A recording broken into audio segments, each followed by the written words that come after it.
نے ہندوستان کو دارالحرب سمجھا ہے، اور آپ نے یہ فرمایا کہ جو جہاد ہے اس زمانے میں وہ قلم کا جہاد ہے، اور اس میں آپ نے یہ فرمایا کہ میرا نام اللہ تعالیٰ نے سلطان القلم رکھا ہے اور مجھے ذوالفقار علی بھی کہا ہے۔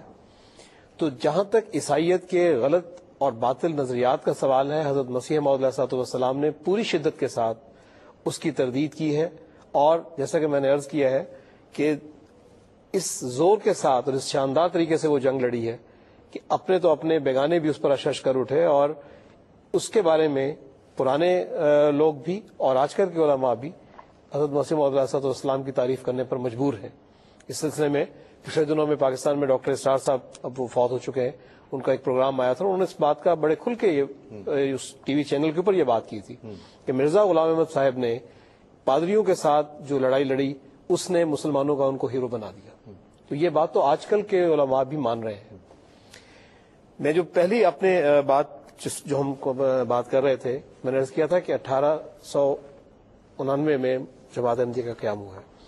اس سے پہلے کی تحریرات مسلمانوں کی یہ ظاہر کرتی ہیں کہ انگریزی حکومت کی انہوں نے اس لیے تعریف کی ہے کہ اس نے مذہبی آزادی دی ہے۔ جہاں تک انگریز کی مذہبی آزادی دینے کا سوال ہے،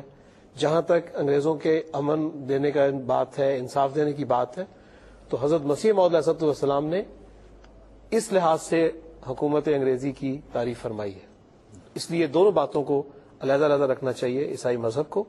اور انگریزی حکومت کے اس سارے سینیریو کو۔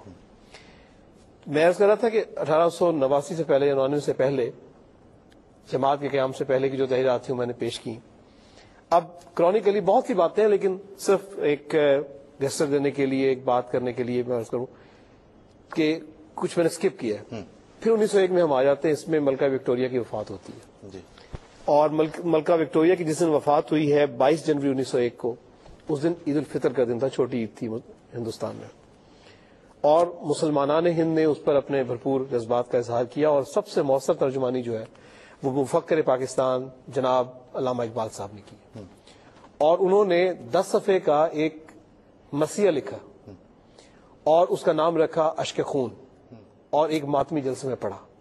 وہ سارا تو میں نہیں پڑھ سکتا، وقت کے لحاظ سے میں 4-5 شعر پڑھ دیتا ہوں، ہم اپنے ناظرین کو یہ آفر کر سکتے ہیں کہ ہم سارا جو ہے چاہیں تو ہم آپ کو پرووائڈ کریں گے جی، کیونکہ یہ چھپا ہوا موجود ہے۔ اس کے چند اشعار یہ ہیں کہ میت اٹھی ہے شاہ کی تعظیم کے لیے، اقبال اٹھ کے خاک سر راہ گزار ہو، خاک سر راہ گزار ہو، صورت وہی ہے نام میں رکھا ہے کیا، دیتے ہیں نام ماہ محرم کا ہم تجھے۔ وہ عید ہے لیکن اس کو وہ محرم قرار دے رہے ہیں، اور پھر کہتے ہیں کہ کہتے ہیں آج عید ہوئی ہے ہوا کرے، اس عید سے تو موت ہی آئے خدا کرے۔ اور حضرت مسیح علیہ السلام پر تو یہ الزام لگاتے ہیں کہ آپ نے حکیم الامت صاحب، حکیم الامت مفکر پاکستان جناب علامہ اقبال صاحب کی میں بات کر رہا ہوں، اسلام کے گویا سب سے بڑے ہمدرد جی اس زمانے میں۔ اور یہ بات بھی یاد رکھیں کہ حضرت مسیح علیہ السلام کی مخالفت میں علامہ اقبال صاحب کو بھی پیش کیا جاتا ہے اور کوٹ کیا جاتا ہے۔ تو حضرت مسیح علیہ السلام پر یہ الزام بھی لگایا جاتا ہے کہ آپ نے انگریز کو سایہ خدا کہا ہے۔ علامہ اقبال یہ کہہ رہے ہیں، اب یہ 2 شعر سنیے کہ اے ہند تیرے سر سے اٹھا سایہ خدا، یعنی وہ ملکہ وکٹوریہ کو سایہ خدا قرار دے رہے ہیں۔ اے ہند تیرے سر سے اٹھا سایہ خدا، اے غم گسار تیرے مکینوں کی تھی گئی، ہلتا ہے جس سے عرش یہ رونا اسی کا ہے، زینت تھی جس سے تجھ کو جنازہ اسی کا ہے۔ تو یہ تو علامہ اقبال صاحب نے 1901 میں کہا۔ حضرت مسیح علیہ السلام کی زندگی میں 1906 میں مسلمانان ہند کی تاریخ میں ایک اور واقعہ ہوتا ہے، اور وہ ہے آل انڈیا مسلم لیگ کا قیام۔ اور اس کے اغراض و مقاصد میں جو پہلا مقصد رکھا گیا وہ میں انگریزی میں پڑھ کے سناتا ہوں جو اس پہ ریزولوشن میں تھا، اور یہ بھی foundation of Pakistan all India Muslim league documents by Sharifuddin Pirzada صاحب کی کتاب ہے، اس کے والیوم 1 پیج 5 پہ لکھا گیا ہے، اور مقصد یہ تھا to promote among the Muslims of India feelings of loyalty to the British government and to remove any misconception that may arise to the intention of government with regard to any of its measures۔ اور صرف اسی پہ نہیں ہے 1906 میں، بلکہ بعد کے جتنے بھی سالانہ اجلاسات ہوئے ہیں ان میں برٹش کراؤن کی وفاداری کا دم بھرا جاتا رہا ہے۔ بالکل۔ پھر ہم 1907 میں آ جاتے ہیں جی، اور اس میں بھی مسلم لیگ کا قیام ہوا ہے، پنجاب میں، اس پہ کے مقاصد میں بھی یہی بات ہے. لیکن ایک بات جو میں عرض کرنا چاہتا ہوں یہ ہے کہ تاریخی واقعات کی ایک زبان ہوتی ہے، اور اگر وہ بولے تو یقیناً سننا پڑتا ہے. ندوۃ العلماء کے بارے میں یہ بات ثابت ہے کہ انگریز نے اسے قائم کیا، وہی ان کے مشاہرے دیتے رہے جن پر یہ مولوی پلے ہیں جو آج انگریز کے مجاہد اول کے دشمن بنے ہوئے ہیں. اور تو ندوہ جو ان کا اپنا رسالہ ہے اس میں یہ لکھا ہوا ہے کہ ہز آنر لیفٹیننٹ گورنر بہادر ممالک متحدہ نے منظور فرمایا تھا کہ دارالعلوم ندوۃ العلماء کا سنگ بنیاد اپنے ہاتھ سے رکھیں گے. یہ تقریب 28 نومبر 1908 کو عمل میں آئی، اور یہ پہلا موقع تھا کہ مذہبی دستگاہ کا جو سنگ بنیاد ہے وہ غیر مذہب سے رکھا جا رہا تھا. اور پھر نہ صرف زمین دی ان کو بلکہ 6,000 روپے سالانہ کی گرانٹ بھی منظور کی، انگریز نے منظور کی. اور ان کے جو اغراض و مقاصد ہیں وہ میں واضح کرنے کے بعد اپنے بیان کو ختم کر دوں گا. وہ یہ ہے کہ ندوہ، اور یہ بھی لکھی ہوئی بات موجود ہے ان کے اپنے رسالے میں، کہ ندوہ اگرچہ پالیٹکس سے بالکل الگ ہے، لیکن چونکہ اس کا اصلی مقصد روشن خیال علماء کا پیدا کرنا ہے، اور اس قسم کے علماء کا ایک ضروری فرض یہ بھی ہے کہ گورنمنٹ کی برکات حکومت سے واقف ہوں اور ملک میں گورنمنٹ کی وفاداری کے خیالات کو پھیلائیں. اور یہ بات جولائی 1908 کے ندوہ میں شائع شدہ ہے، جبکہ حضرت مسیح موعود علیہ السلام کی وفات کو تقریباً 1.5-2 ماہ ہو چکے تھے.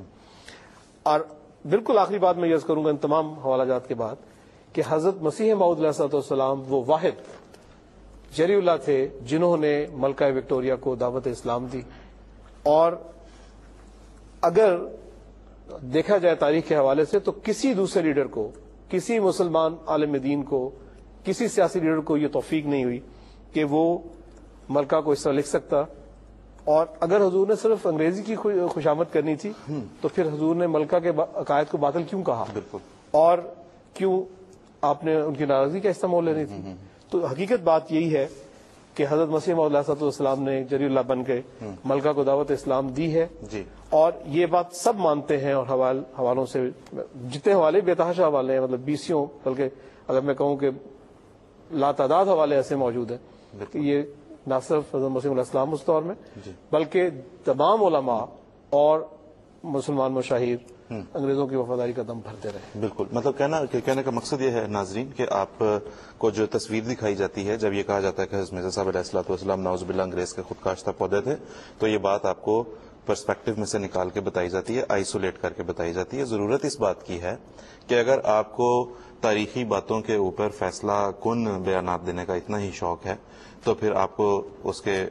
سیاق و سباق کو بھی دیکھنا ہوگا، اس بات کو، اس معاملے کو، اس احوال کو ہسٹورک پرسپیکٹو میں دیکھنا ہوگا. اس کا پورا تاریخی پس منظر کیا تھا، اس وقت کے حالات کیا تھے، باقی جو لوگ کہہ رہے تھے، باقی اس وقت لوگ کیا کہہ رہے تھے، ان سب باتوں کو دیکھنا ہوگا. تو ہم یہاں پہ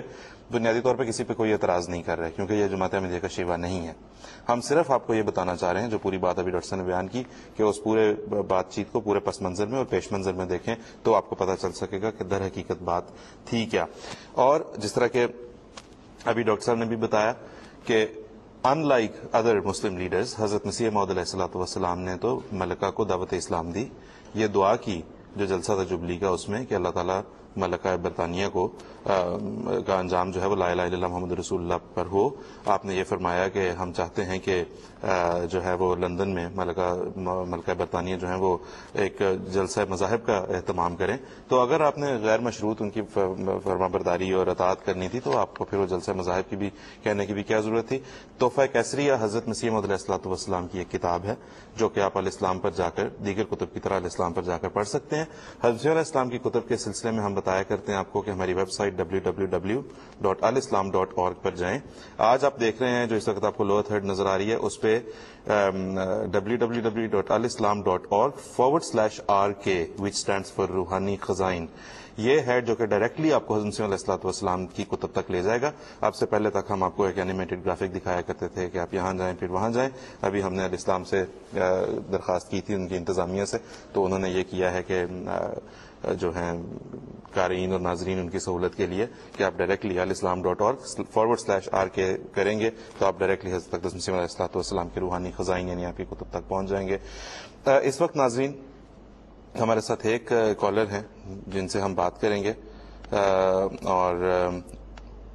ان سے پوچھیں گے. افضال صاحب ہیں جو کہ ہمارے غیر احمدی مسلمان بھائی ہیں